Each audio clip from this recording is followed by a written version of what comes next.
Buenas noches, es un gusto saludarles. Seamos bienvenidas y bienvenidos a esta segunda noche de nuestra formación diocesana. Para quienes estuvimos ayer, el primer día presencial, les quiero recordar que estuvimos reflexionando acerca del tema, del lema que propone la diócesis para este año 2026, que tiene que ver con la vida fraterna en comunidad. Ayer el padre Jairo nos ayudó a través de una lección divina a reflexionar sobre el texto que justamente es base para la reflexión del caminar de este año, el texto de Juan 13:35, y lo vimos a través de una lección hermosa. En esto conocerán todos que son mis discípulos y se aman unos a otros. En el contexto de este espíritu de comunidad que queremos crear y generar y seguir construyendo en nuestra diócesis, vamos a iniciar este segundo día. Después de también mirar el día de ayer a través de la propuesta que nos hace o la presentación que nos hizo el padre Elímar sobre las grandes líneas pastorales de nuestra diócesis, que siempre es importante recordarlas porque es el caminar diocesano que llevamos adelante. Y junto a esto los grandes ejes, ¿verdad? Que ya tenemos que estar trabajando en nuestras parroquias en este año. Así que la propuesta para hoy es hermosa, pero vamos a iniciar, no solamente hermosa, sino importante, porque como hombres y mujeres de fe tenemos que seguir adelante llevando esta barca que es nuestra amada diócesis de Alajuela. Vamos a iniciar, quiero invitarles para que nos dispongamos con la oración. Vamos a irla siguiendo, no vamos a dar los micrófonos, no vamos a poner en altavoz los micrófonos, sencillamente ahí donde estemos. Por favor, vamos siguiendo la pantalla y iniciamos poniéndonos en las manos de nuestro Señor. En el nombre del Padre, del Hijo y del Espíritu Santo. Amén. Junto a mí, por favor, desde donde estén, oramos. Padre bueno, Dios de la vida, nos reunimos hoy como discípulos y discípulas, misioneros todos en esta amada diócesis de Alajuela. Estamos agradecidos por el don de nuestro bautismo, que nos hace iguales en dignidad y corresponsables en la edificación de tu reino.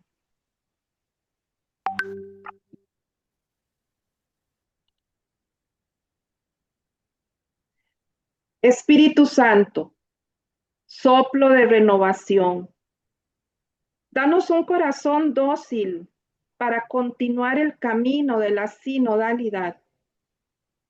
Tú nos has llamado a ser una iglesia que escucha, donde cada voz cuenta y donde el silencio se hace espacio para tu palabra.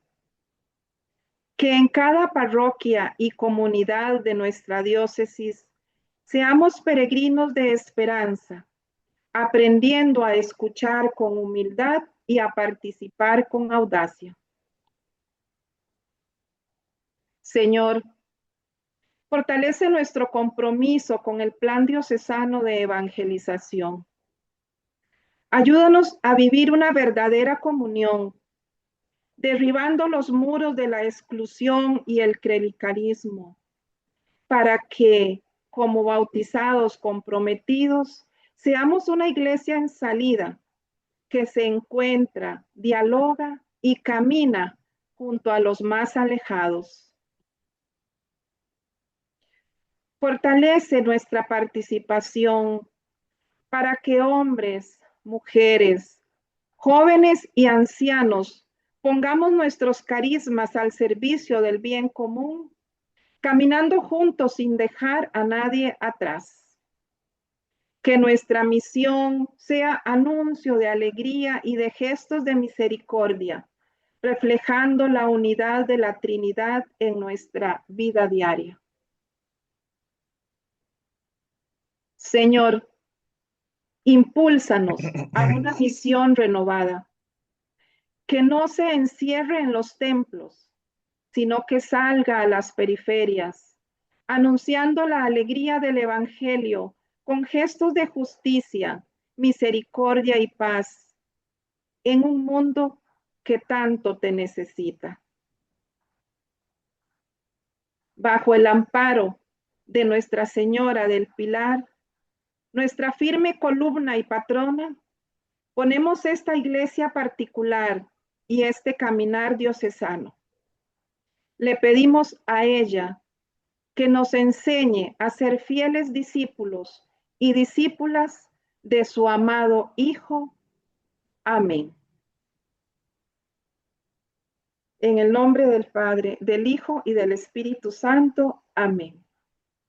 Muchísimas gracias y de nuevo a quienes recién se han conectado, les damos la bienvenida a este segundo día de nuestra formación diocesana.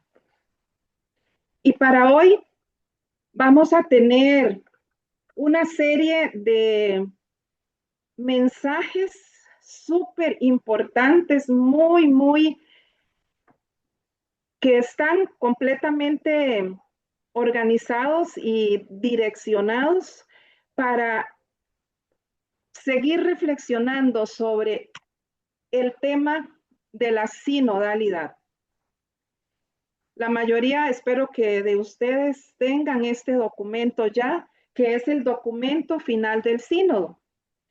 Y para el día de hoy, la propuesta en esta segunda noche de formación es una serie de mensajes que vamos a tener. Son mensajes cortos, entre 7 y 12 minutos más o menos. Son mensajes cortitos, así que les pido que los aprovechemos muy bien, que estemos muy atentos, que si tenemos lápiz y cuaderno a mano, pues podamos tomar nota. No nos perdamos la riqueza de los mensajes de especialistas en el tema de sinodalidad, que esta noche nos van a compartir sus ponencias en el marco de la formación ofrecida por el CELAM. Vamos a iniciar con el primer mensaje que nos lo dará el cardenal Mario Grech, y el tema del cardenal es la sinodalidad en la iglesia. Les reitero, es muy importante que sigamos y conozcamos como agentes de pastoral este documento, que es ya el documento final del sínodo sobre sinodalidad. Sin más, nos disponemos entonces a escuchar al cardenal Mario Grech, sinodalidad en la iglesia.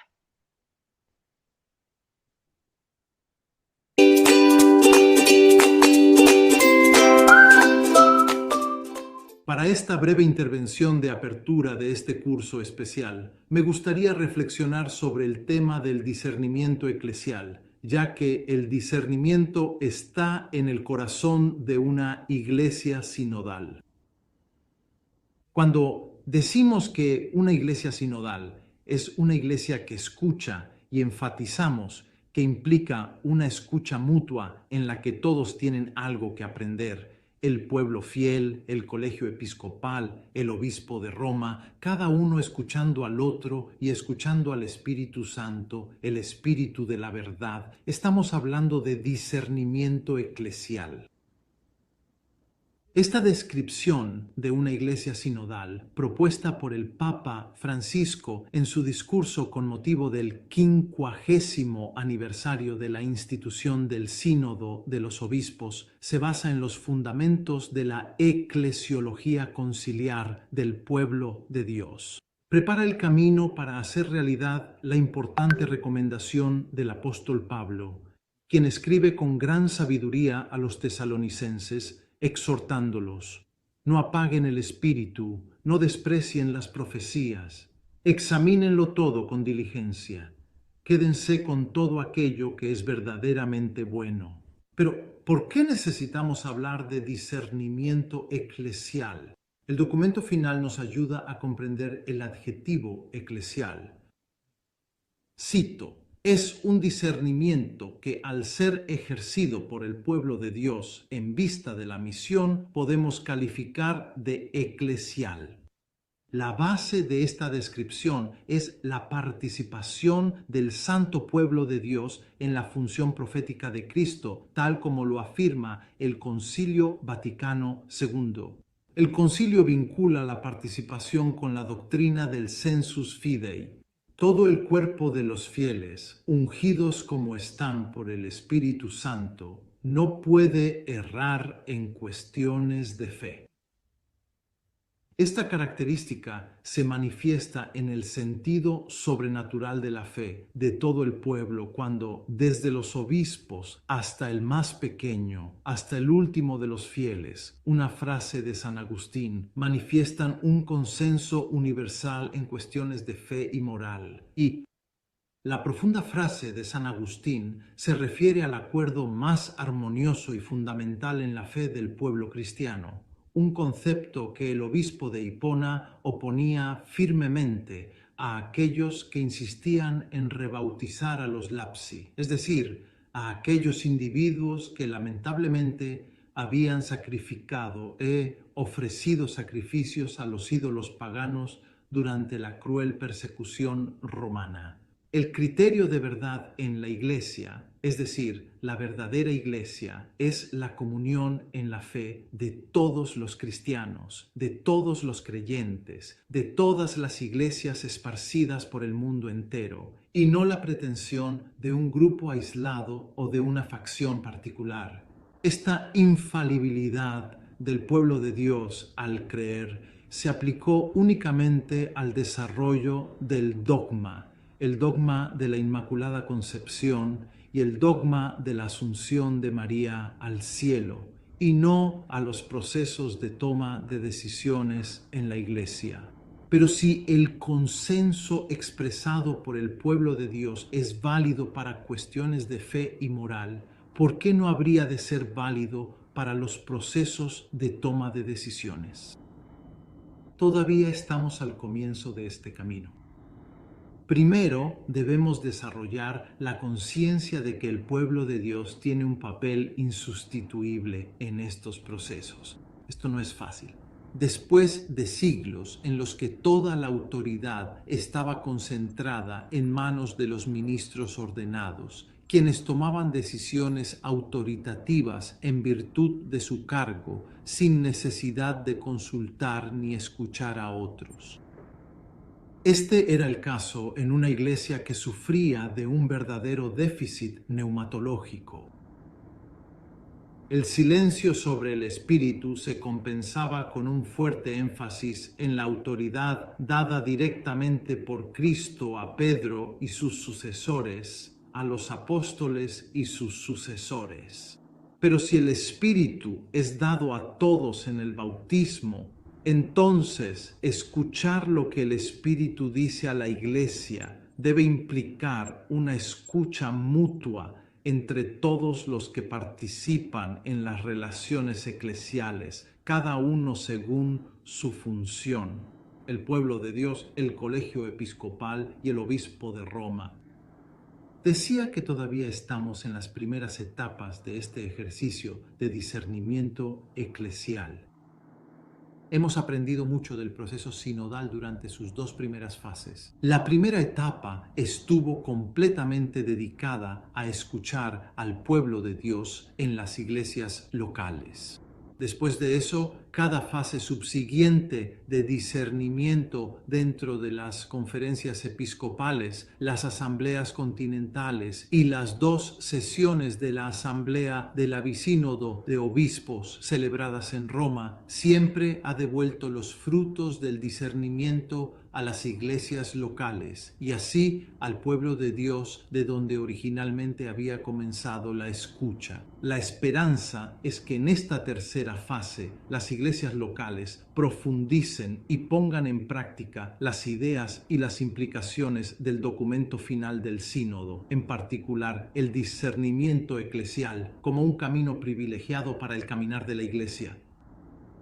Los procesos de toma de decisiones compartidas son la base para caminar verdaderamente juntos como pueblo de Dios, que ha escuchado y obedecido la voz del Espíritu que sigue hablando a la iglesia.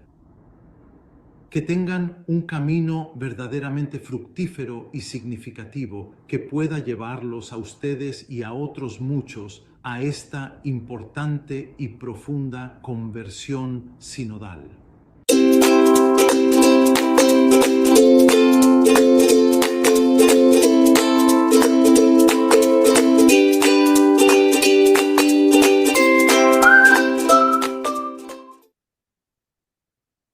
Bueno, creo que un mensaje sumamente atinado, un mensaje que nos toca las fibras de nuestra iglesia.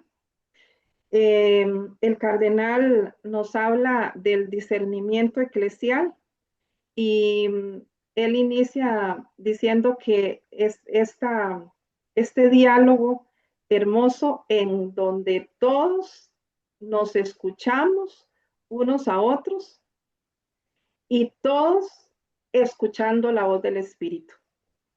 Y en esa armonía es donde podremos hablar de un verdadero discernimiento eclesial, en donde el papel del pueblo de Dios, nosotros todos como iglesia, como bautizados, tenemos un papel preponderante. Es ahí en ese diálogo, en ese caminar, donde vamos creando sinodalidad. La escucha es básica para generar comunión. Es un mensaje que espero que ustedes puedan reflexionar, seguir reflexionando en sus grupos, en sus parroquias.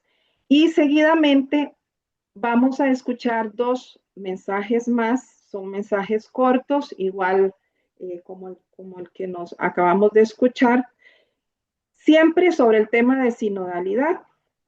El primero de ellos nos lo va a dar el cardenal Jean Clel de Luxemburgo y tiene que ver con la autoridad magisterial del documento final del sínodo.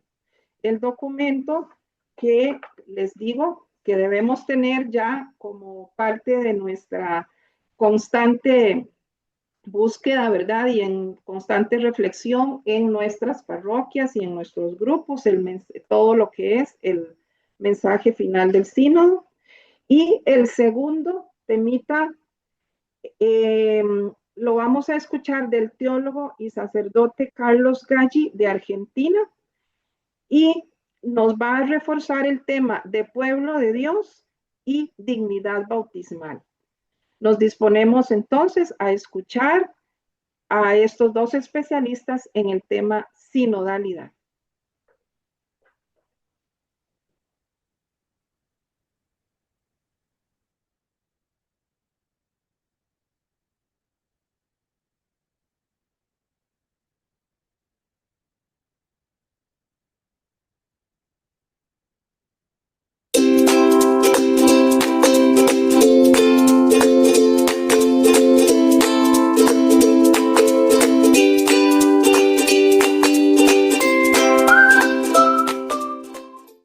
Es un gran placer para mí dar mis impresiones sobre el documento final del sínodo del año pasado, del 24 de octubre. Así que el punto más importante y verdaderamente crucial para mí es que este documento realmente existe y que es completamente fiel a todo el proceso que se ha llevado a cabo. El proceso completo duró aproximadamente 3 años y tuve el inmenso placer y el gran honor de estar presente en cada etapa de este importante proceso. Y al leer detenidamente el documento final, puedo certificar con total convicción que todo el espíritu original, desde el principio mismo de su concepción, se ha mantenido intacto y fiel a su esencia. Se han desarrollado nuevos puntos, se han profundizado, pero absolutamente nada en este documento va realmente en contra de las cosas más esencialmente fundamentales expresadas por el pueblo de Dios. Así que estoy verdaderamente contento por eso. Mi segunda impresión o mi segundo gran motivo de profunda alegría es que el Papa Francisco hizo plenamente suyo este importante documento, que lo firmó personalmente, que no es solo un documento entregado al Santo Padre, sino un documento esencial que el Papa entrega con gran autoridad a toda la Iglesia y al mundo entero. Y nuevamente me alegra muchísimo que el Papa León confirme esta dirección tan significativa. El documento es tan increíblemente rico en detalles y contenido que resulta bastante difícil hacer un resumen muy breve aquí. Solo quiero destacar 2 puntos que fueron muy importantes para mí. El primero es que hay una elección eclesiológica muy importante y fundamental que se hizo después del Concilio Vaticano II, un evento de gran trascendencia para la Iglesia.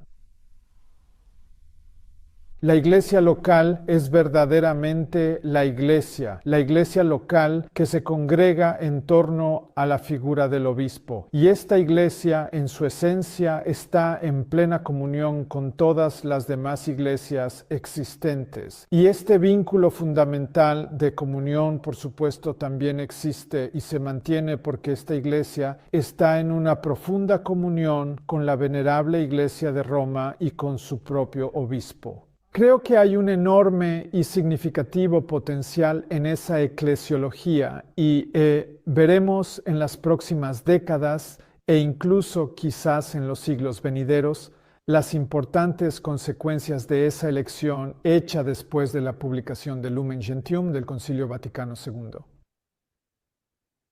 Soy una persona muy pragmática, así que mi segundo punto es realmente muy pragmático.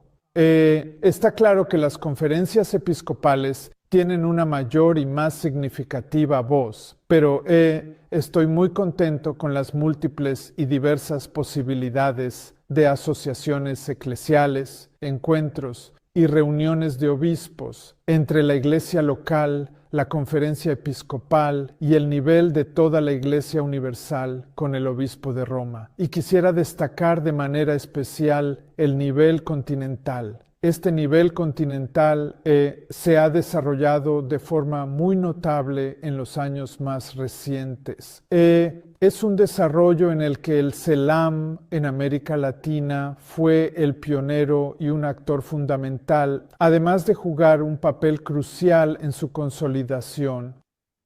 Asia ha seguido el ejemplo, África ha seguido el ejemplo. Europa se encuentra significativamente rezagada. Esto es de suma importancia porque se menciona explícitamente que es absolutamente necesario para la dimensión sociocultural de la Iglesia. La Iglesia, en su esencia, no existe en un espacio vacío de cultura, sino que está intrínsecamente ligada a ella. La Iglesia existe en las diversas culturas y el mensaje de Cristo tiene que haber sido profundamente inculturado. Y este nivel continental es un claro reconocimiento de esta importante dimensión y seguramente es algo que tiene un gran potencial para crecer significativamente en los próximos años. En mi propia iglesia veo la influencia que tiene a nivel local en los consejos parroquiales, en el consejo pastoral de la diócesis. Ha surgido una nueva y vibrante cultura y esta nueva cultura dará forma a nuevas y significativas realidades. Esta nueva cultura llevará, bajo la inspiración y la guía del Espíritu Santo, a una iglesia verdaderamente renovada, una iglesia con una misión clara, una iglesia con una misión concreta y esencial en nuestro mundo, en la rica diversidad de nuestras culturas. Gracias por ser verdaderamente quienes promueven activamente el sínodo, quienes viven profundamente esa conversión espiritual y pastoral que el sínodo nos pide para nuestra importante misión, para la misión fundamental de la Iglesia.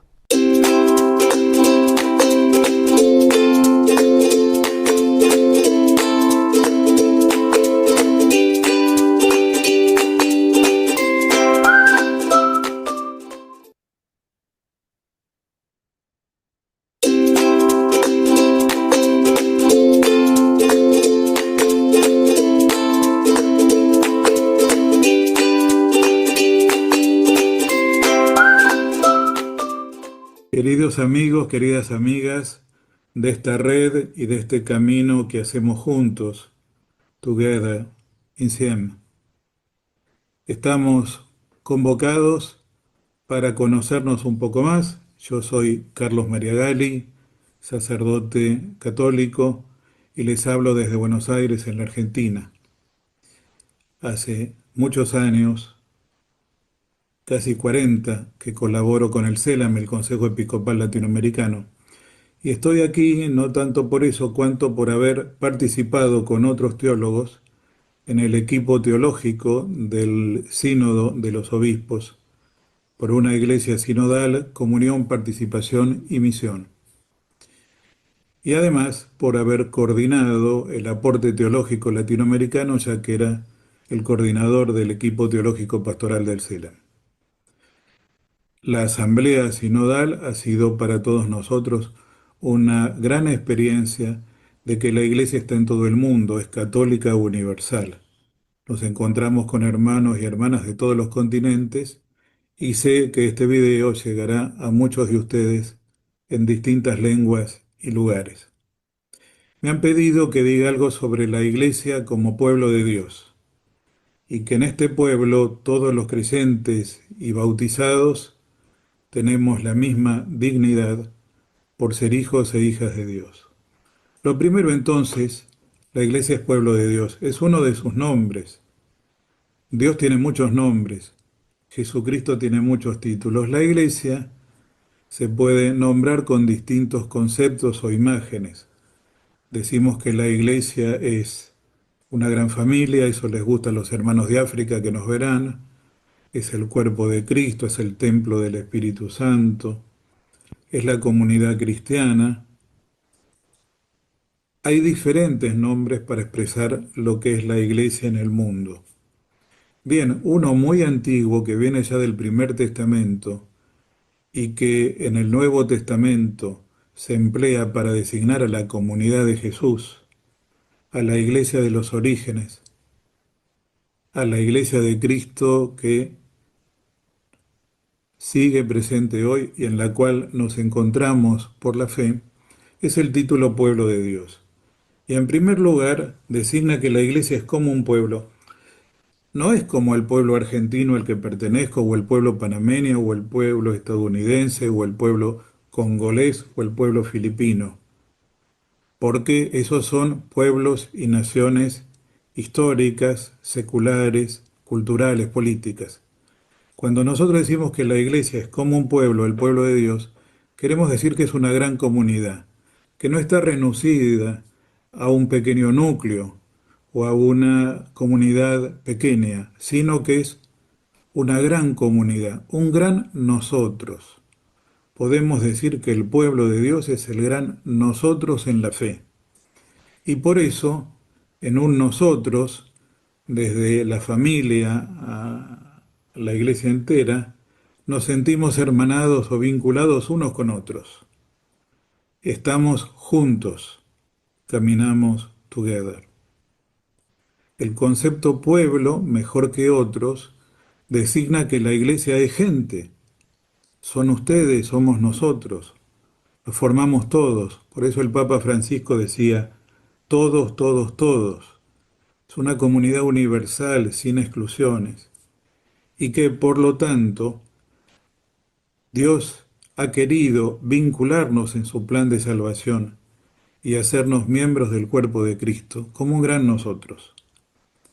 Por eso cuando en una pequeña comunidad o en una parroquia o en un colegio se hace un acto convocando a los demás, digamos una fiesta patronal en un pueblo, no se dice vamos a convocar al cuerpo de Cristo o al templo del Espíritu, que son nombres de la iglesia. Se dice convocamos a todo el pueblo de Dios, porque eso designa a la gente concreta, los miembros de las comunidades, los que viven y caminan cada día en la historia del mundo.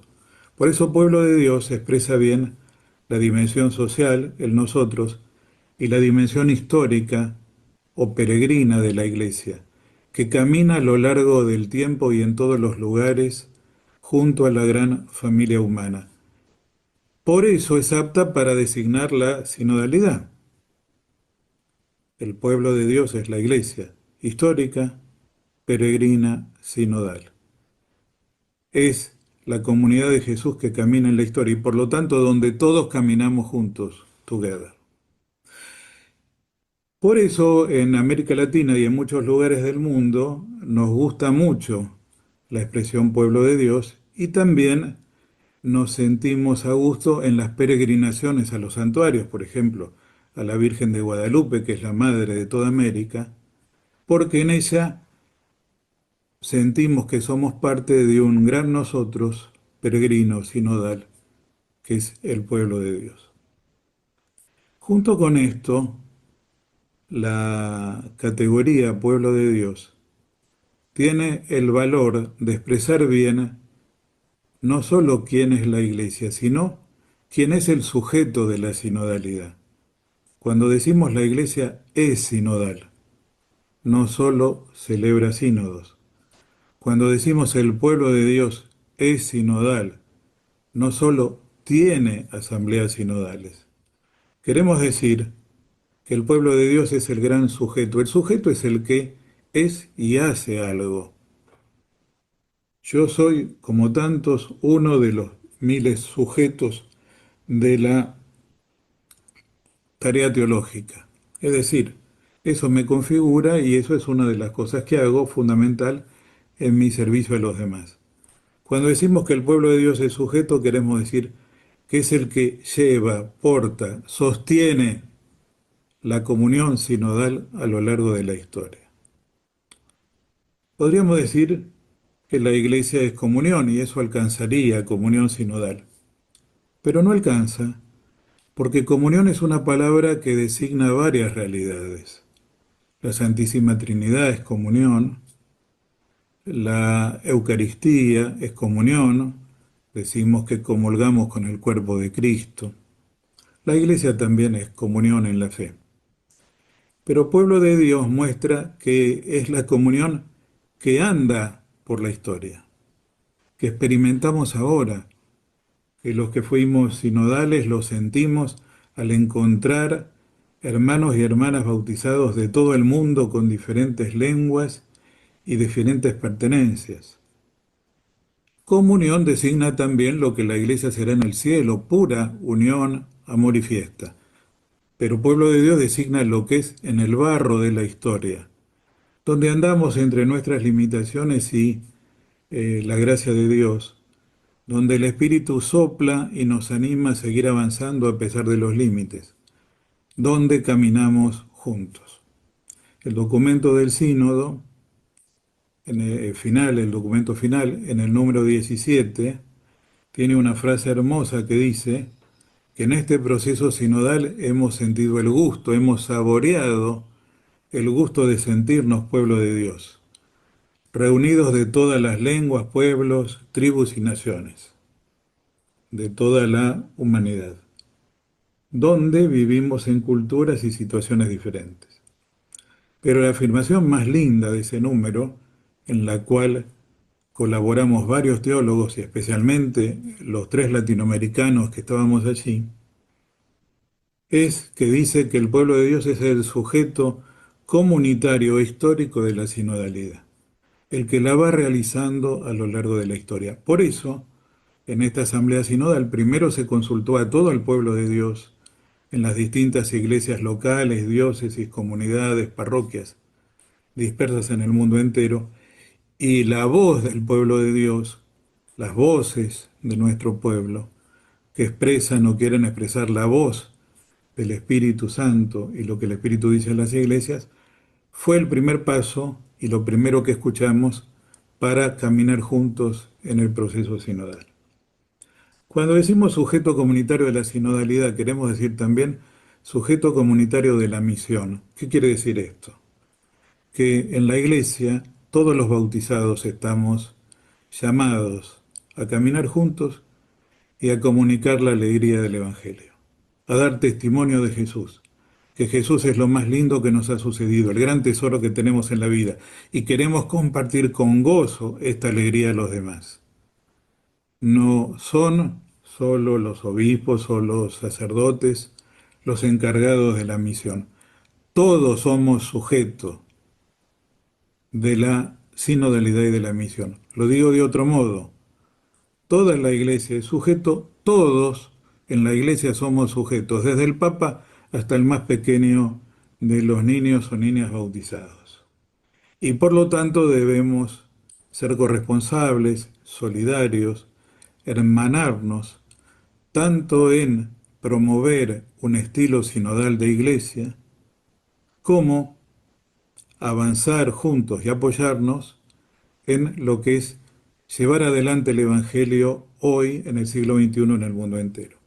Y por eso paso al último punto, que es justamente que por ser creyentes y bautizados, miembros del pueblo de Dios, llamados a ser sinodales y evangelizadores, todos tenemos la misma dignidad, que es la dignidad mayor que tenemos los seres humanos. Miren, la dignidad mayor no está en ser religiosa, o en ser cura, ni en ser obispo, ni en ser papa. La dignidad mayor que tenemos todos es ser hijos e hijas de Dios en Cristo, en recibir el don del Espíritu Santo, en ser hermanos y hermanas en una dimensión universal. Y por eso la sinodalidad, y ojalá este curso, nos ayude a todos a valorar lo que somos, nuestra dignidad, aun siendo muy pequeños, aun aquellos que se sienten menos o peor, aun aquellos que son descartados por la sociedad en la que vivimos. Todos tenemos la gran dignidad de ser hijos e hijas de Dios. Y por lo tanto, todos podemos y debemos ser, cada uno a su modo, sujetos activos y felices de la vida sinodal y de la misión evangelizadora. Ojalá así sea. Amén.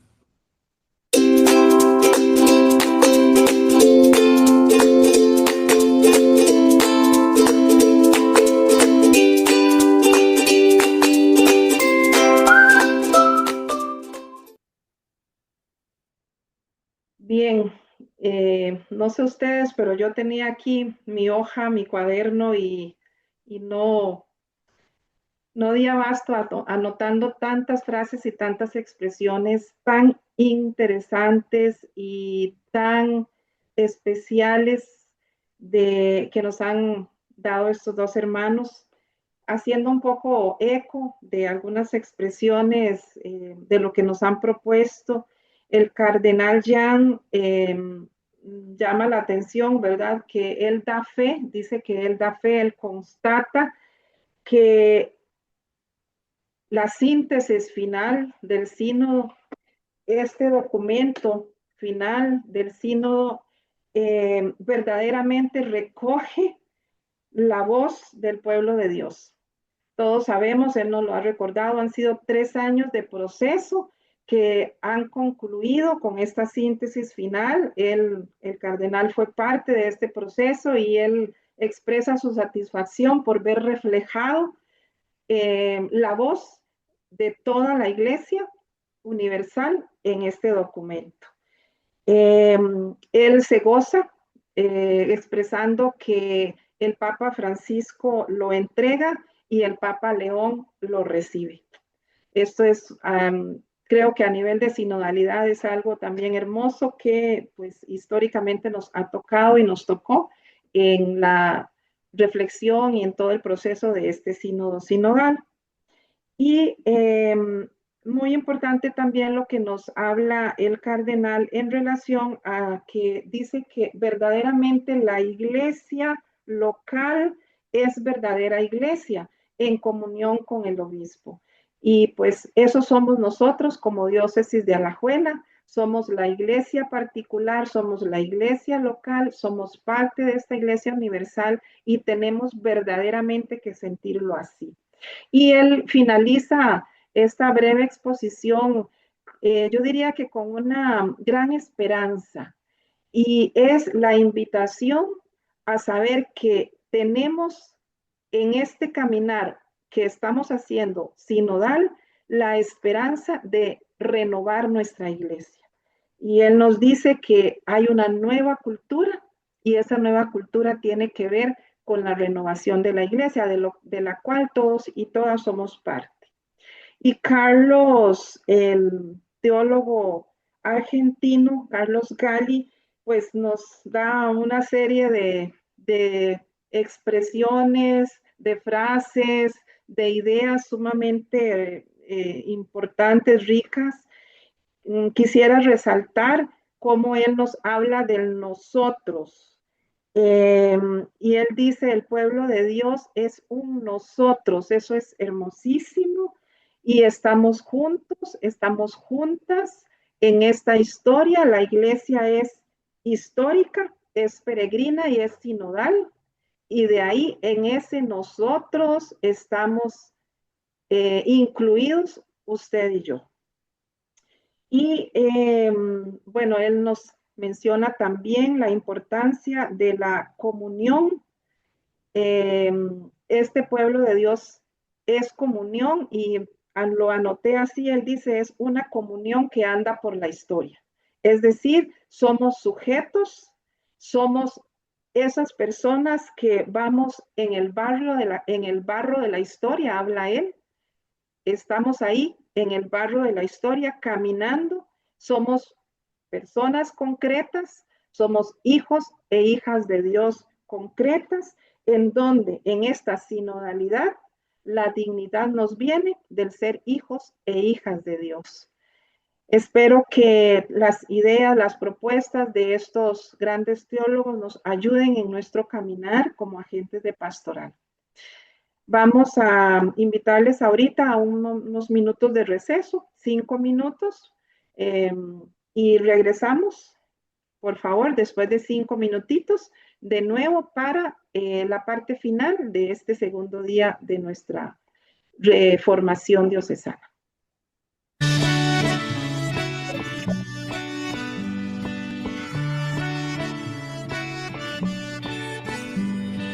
Iglesia que camina en comunión, participación y misión. Una iglesia que camina en el amor del Señor.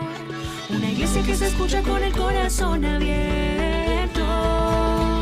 Caminamos juntos, siguiendo las huellas de Jesús. Seguiremos juntos. El puente hacia el reino de Dios es la cruz. Caminamos juntos, el cielo se abre en bendición. Seguiremos juntos, más fuertes por el Espíritu de Dios.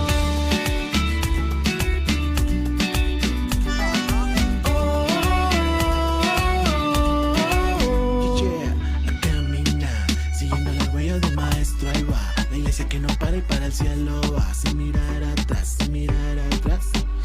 Vamos todos que hoy hay fiesta en el reino de Dios, que empiece la misión. Anda y deja el corazón abierto. Caminamos juntos, siguiendo las huellas de Jesús. Seguiremos juntos, el puente hacia el reino de Dios es la cruz. Caminamos juntos, el cielo se abre en bendición.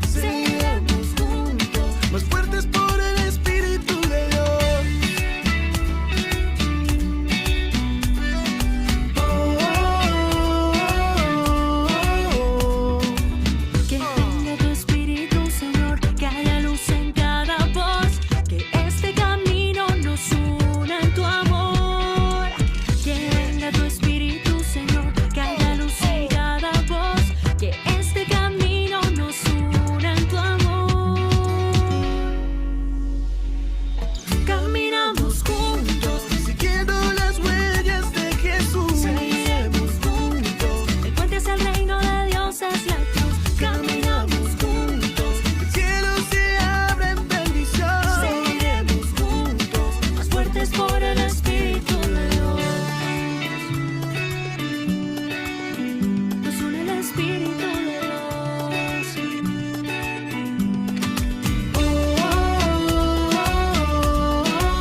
Muy bien, ya estamos de nuevo de regreso.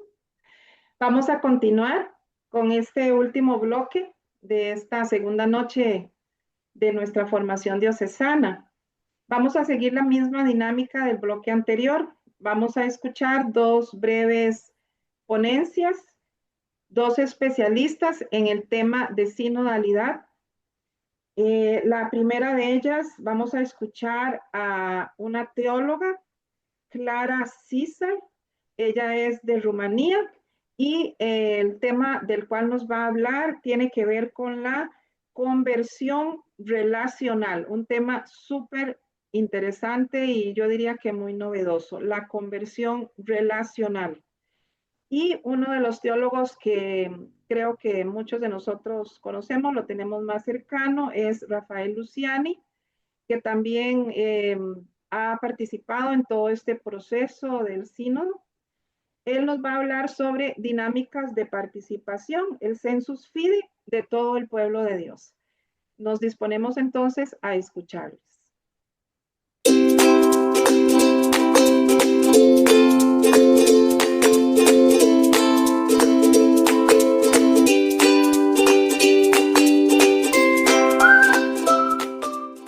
Hoy voy a hablar sobre la conversión en nuestras relaciones. La conversión relacional es, en realidad, esa transformación profunda hacia relaciones auténticas y sanadoras, que el documento final también señala como fundamento para una iglesia verdaderamente sinodal. Pero comencemos primero con una pregunta fundamental que apunta a nuestra misión. Es decir, la pregunta, ¿para qué somos realmente iglesia? El misionólogo Stephen Bevans lo ha expresado muy bien, diciendo que no es la iglesia la que tiene una misión, sino que es la misión de Dios, la missio Dei, la que tiene una iglesia. Y esto también nos lleva al hecho de que nosotros como iglesia, como pueblo de Dios, en realidad somos instrumentos en las manos de Dios. Esto significa que no tenemos que descubrir cada día por nosotros mismos para qué somos iglesia, sino que en cierto modo ya lo tenemos predefinido. En nuestro ADN como iglesia, ¿para qué? Es decir, que hagamos que el amor de Dios sea experimentable aquí en este mundo. Que las personas que se encuentran con nosotros puedan respirar aliviadas, crecer en su humanidad y tener una buena vida. ¿Cómo logramos esto? Comienza con nuestras relaciones. En realidad comienza con nuestro convivir. Y cuando hablamos de nuestras relaciones, tampoco deberíamos olvidar lo que dice el Evangelio de Juan. El mundo los reconocerá como míos por la manera en que se traten entre ustedes, es decir, si se aman los unos a los otros. Y creo que en este punto tenemos mucho trabajo por hacer, porque se trata de la calidad de nuestras relaciones. Es por esta calidad que el mundo reconocerá si pertenecemos a Cristo o no. Es una comunidad vivida que puede manifestarse y vivirse a diario en la escucha, en acercarse unos a otros sin miedo, pero con apertura. La conversión en nuestras relaciones es el camino por el cual realmente nos convertimos en verdaderos discípulos y discípulas de Cristo. Pero ¿qué significa esto, por ejemplo, para el cargo jerárquico, para el poder de la iglesia, para la manera en que se toman las decisiones? Aquí vale la pena que nos ocupemos un poco de esto. ¿Qué es realmente la jerarquía? Jerarquía, originalmente la palabra significa origen sagrado.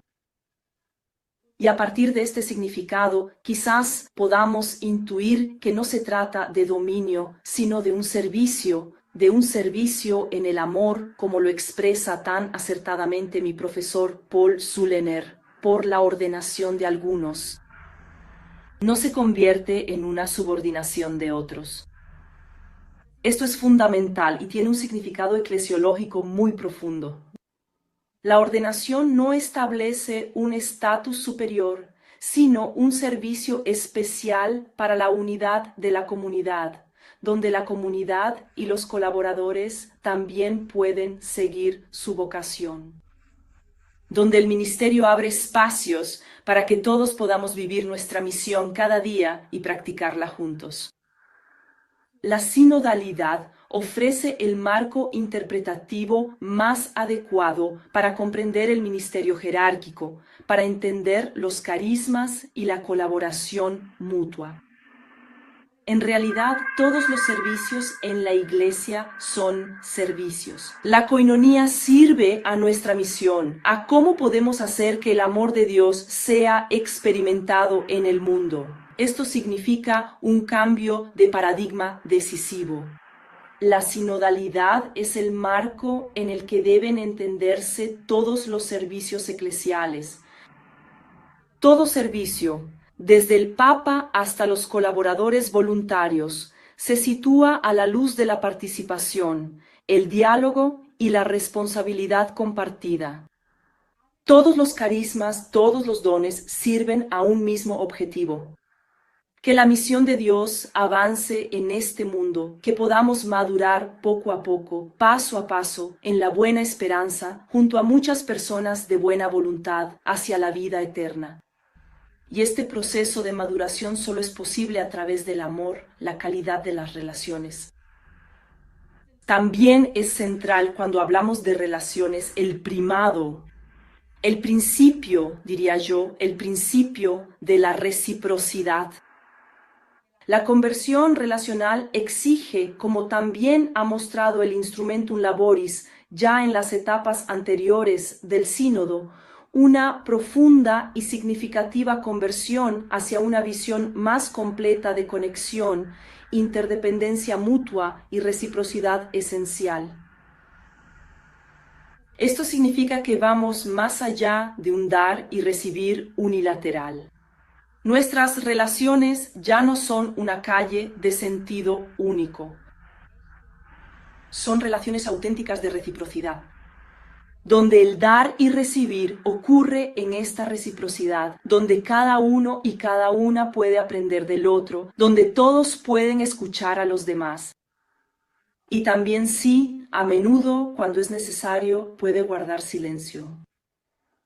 En relaciones eclesiales auténticas siempre somos al mismo tiempo maestros y aprendices, quienes dan y quienes reciben, quienes guían y quienes siguen. Cada persona aporta dones únicos a la comunidad. Y todos nosotros en la comunidad nos enriquecemos con estos dones.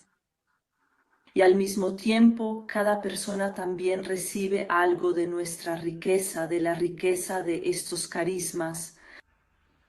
Algo que la acompaña, la apoya y la inspira una y otra vez. Esto es un intercambio dinámico en el que todos deberíamos participar, en el que todos deberíamos permitir que los demás participen. Aquí quizás se encuentra uno de los mayores desafíos. ¿Cómo se logra esto?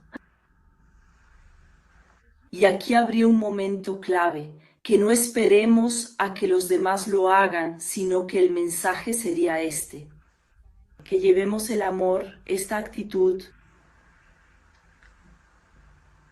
por adelantado. Eso también significa que damos amor por adelantado, y no solo cuando conviene, no solo cuando en la iglesia todo sucede como yo lo había imaginado.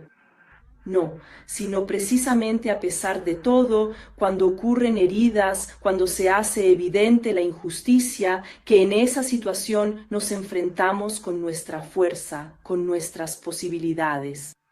A pesar de todo, puedo dar amor por adelantado en cualquier situación y así también regalar un poco a mi entorno y quizás incluso detener una cadena de sufrimiento en el lugar.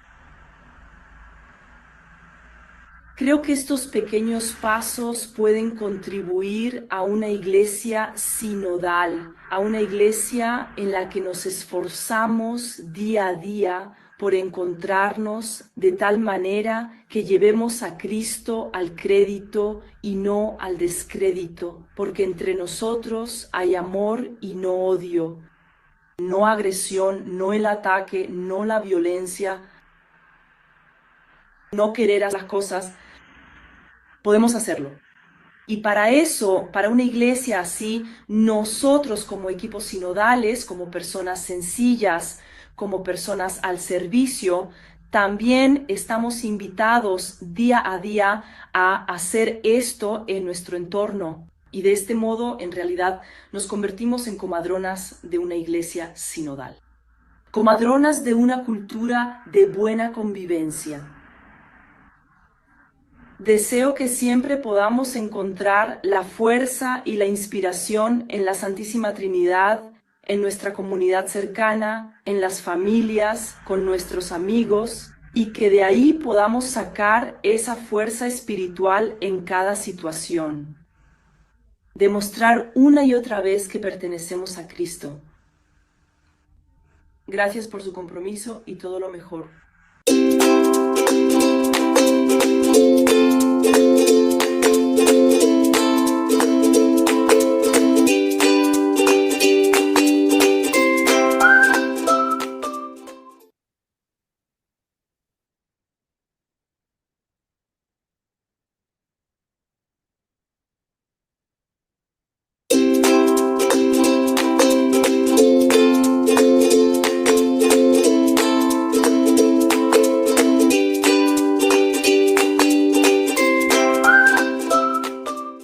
El sínodo sobre la sinodalidad es el esfuerzo más importante y el proceso global más extenso que ha realizado la Iglesia Católica a lo largo de su historia, para emprender un camino de conversión y reforma a la luz de los signos de los tiempos actuales.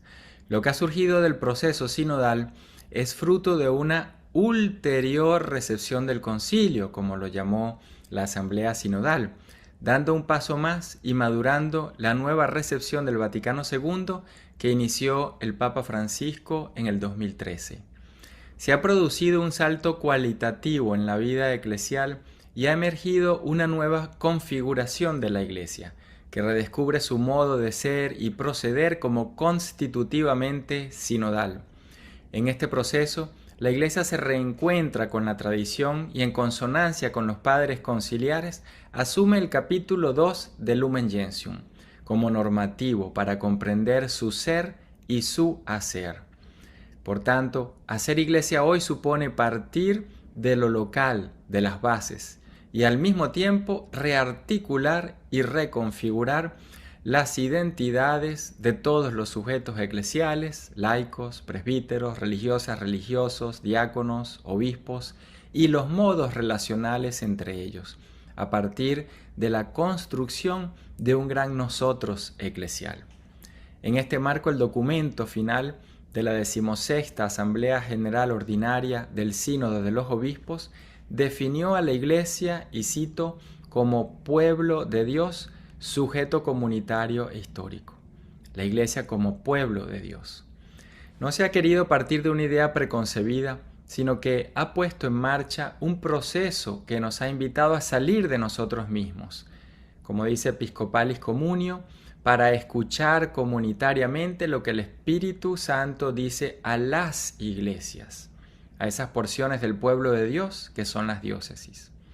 Esta vivencia nos ha desinstalado de nuestros espacios de confort y nos está ayudando a tomar conciencia de que caminar juntos no se reduce a habitar en el mismo espacio o vivir bajo las mismas leyes, pero tampoco se da por la mera pertenencia a la Iglesia.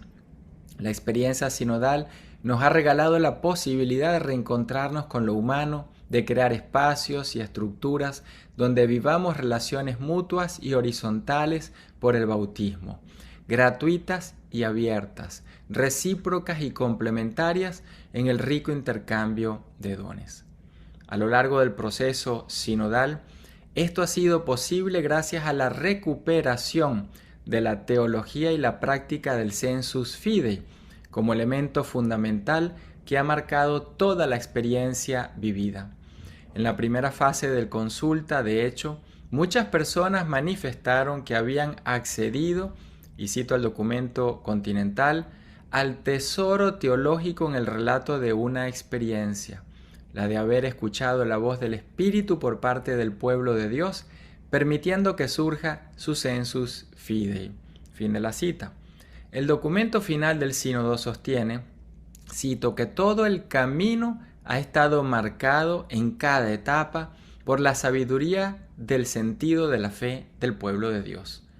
Por tanto, esta práctica redescubierta de la teología del sensus fidei ha permitido habilitar relaciones y modos de comunicarnos por medio de las cuales nos vamos constituyendo en pueblo de Dios y descubriendo así lo que el Espíritu dice a las iglesias.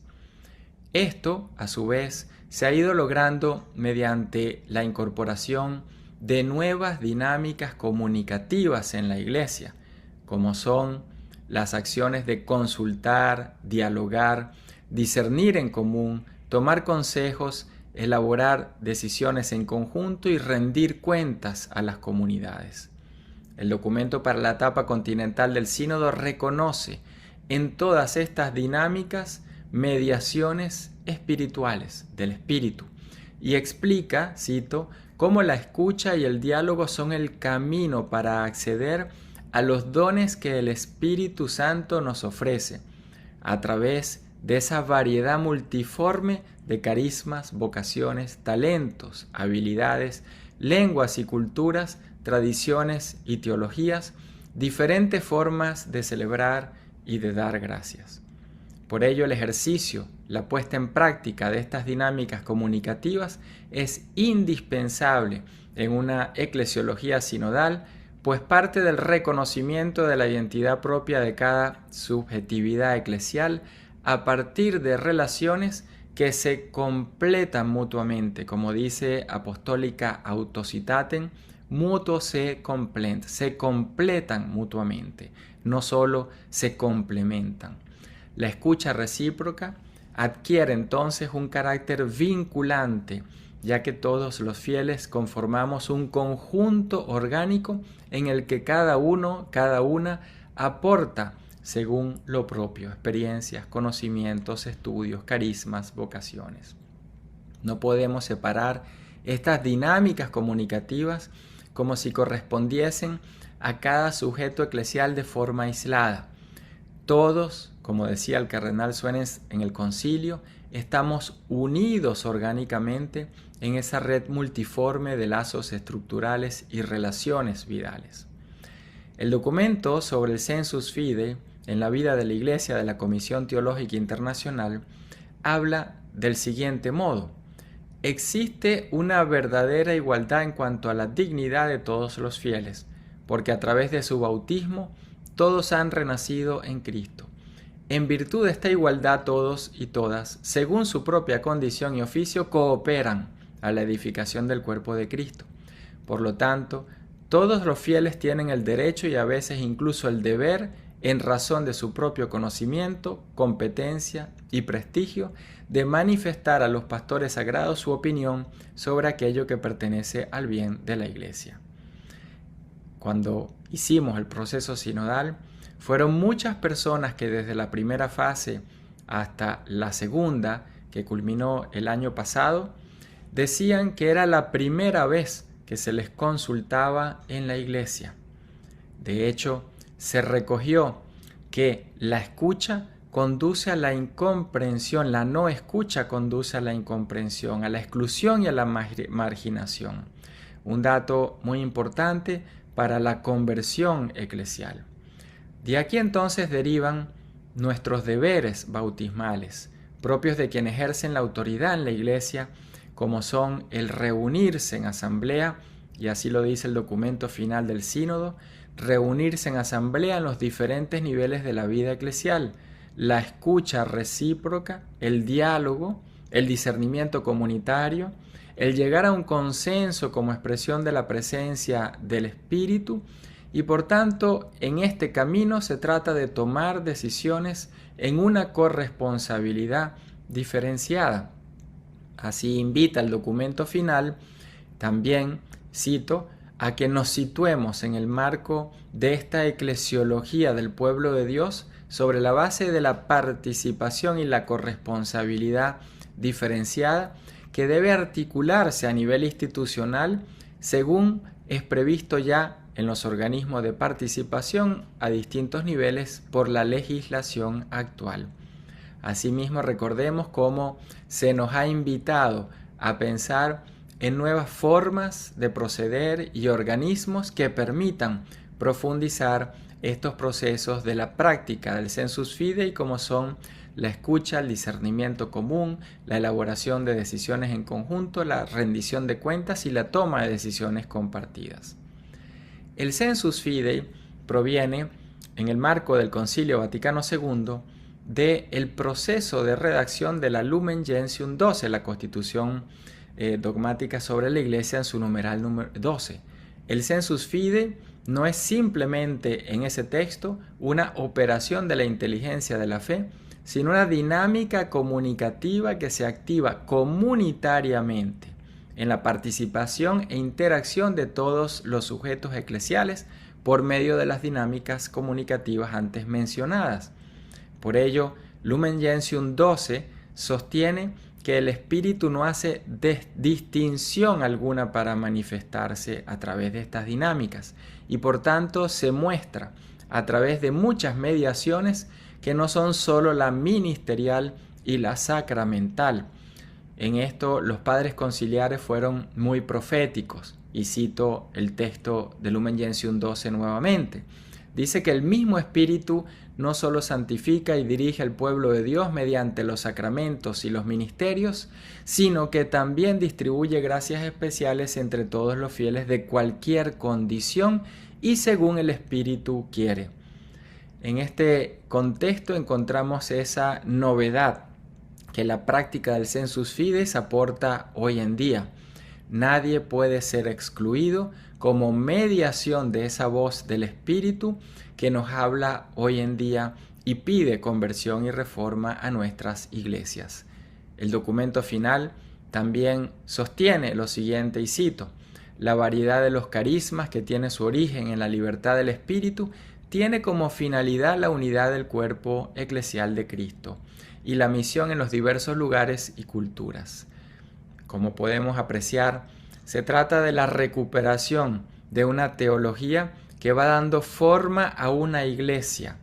Como nos recuerda Episcopalis Communio, se trata de una iglesia que en el marco de la escucha va generando una figura, una forma de proceder que profundiza la doctrina cristiana, reforma las estructuras y promueve la actividad pastoral en el mundo. En esta nueva etapa de la recepción del concilio, en la que se ha madurado y se ha dado un ulterior paso, se va adquiriendo con claridad que esta teología del sensus fidei debe ser transversal a todos y todas en la iglesia y a todos los niveles e instancias eclesiales, porque a partir de ella nos vamos co-constituyendo en pueblo de Dios. De ahí que nuestras iglesias locales, con todas sus características socioculturales, económicas, políticas propias, son instancias a través de las cuales escuchamos la voz del Espíritu y vamos dando forma a una iglesia local, que en comunión con las otras iglesias locales y de ellas con Roma, conforman a la iglesia toda. Esta polifonía de iglesias es posible desde esta construcción de una práctica y un modo de proceder que ayude a la interacción orgánica de las muchas realidades mediante la escucha recíproca, mediante el discernimiento en común, mediante la integración, como dice el documento final, de las muchas y variadas formas teológicas, litúrgicas, pastorales y disciplinares. En el proceso sinodal, esto fue una experiencia riquísima, el descubrir las muchas manifestaciones a través de las cuales el Espíritu ha hablado y sigue invitando a la Iglesia a renovarse, a convertirse y a reformarse. Esto ha hecho, como subraya el instrumento en Laboris del 2023, que el proceso sinodal ha ido descubriendo las diferentes formas de la vitalidad en la Iglesia, destacando la extraordinaria convergencia sobre cuestiones y temas que han surgido de los diversos contextos, como de la diversidad de las formas eclesiales y las nuevas propuestas que se hacen. En todo ello se descubre y profundiza cómo las iglesias locales han de vivir la catolicidad y han de caminar hacia una iglesia constitutivamente sinodal. El desafío, pues, de poner en práctica esta teología del sensus fidei hoy nos invita a reconfigurar nuestras relaciones, a integrar a tantos sujetos que han sido excluidos y a escuchar la voz del Espíritu más allá de los ministerios y los sacramentos, sino a través de los muchos dones, vocaciones, carismas que el Espíritu mismo quiera manifestar. Muchas gracias.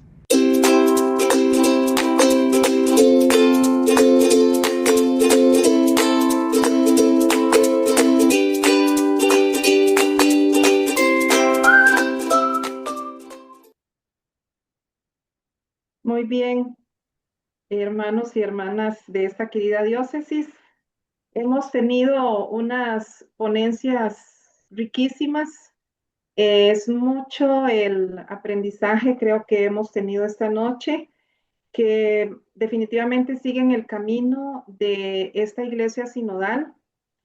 Les invito para que, bueno, al menos yo lo voy a volver a hacer, volver a escuchar a estos especialistas, porque cada uno de ellos nos ha ofrecido elementos súper importantes para entrar en esta dinámica o continuar en esta dinámica de camino sinodal en nuestra diócesis. Quisiera recalcar únicamente dos ideas. La teóloga Clara empezó con una frase que me encantó, no sé si ustedes, algunos de ustedes tal vez la anotaron. Ella nos preguntaba, ¿para qué somos iglesia? Y citando a otro autor dice, no es la iglesia la que tiene una misión, sino es la misión de Dios la que tiene una iglesia. Si lo vemos desde esta perspectiva, definitivamente ese espíritu que nos empuja a la misión nos da la posibilidad de sentirnos parte de esta gran realidad en donde el Señor nos llama, porque debemos responderle como bautizados y bautizadas que somos. Y desde esta perspectiva ella nos decía que necesitamos profundizar en la calidad de nuestras relaciones, la escucha, el acercarnos sin miedo, el poder expresarnos, el ser escuchados, esa reciprocidad del dar y el recibir que tiene que ver con el texto de Juan 13:5, que es justamente el lema diocesano nuestro en este año. En esto conocerán que son mis discípulos si se aman los unos a los otros. Y el teólogo Luciani nos enfatiza muchísimo que esta eclesiología, la eclesiología sinodal, es una eclesiología que nos llama a la conversión, a la reforma. Nuevamente nos enfatiza muchísimo la escucha, el diálogo y la escucha recíproca. Y es desde ahí en donde vamos a tener el discernimiento eclesial del cual nos habló el cardenal al inicio de la jornada de esta noche. Escuchar la voz del Espíritu en este camino sinodal. Nos quedamos con todas estas ideas necesarias para nuestro caminar. Les invito, bueno, les agradezco en nombre del Instituto para la Formación Pastoral, agradecerles muchísimo su atención. Estuvieron conectadas casi 200 personas. Esperemos que el día de mañana sigamos con esta dinámica, no solamente quienes estuvimos hoy, inviten también a todos sus compañeros de consejos pastorales y de grupos de las diaconías. Para mañana les invitamos para poder seguir reflexionando sobre el tema específicamente de la participación en todo este camino sinodal. También vamos a hablar sobre todo el proceso del Diplomado Diocesano en Acción Pastoral y vamos también, como siempre, a tener un espacio para orar, para celebrar. Por supuesto que, como siempre, con la bendición y la anuencia y el acompañamiento de nuestro pastor, Monseñor Bartolomé, finalizaríamos el día de mañana esta formación diocesana en este año 2026. Muchísimas gracias. Quiero invitarles para que nos pongamos en las manos de nuestra Madre y bajo la advocación de la Virgen del Pilar podamos seguir construyendo y construyamos día a día la iglesia sinodal a la cual estamos llamados.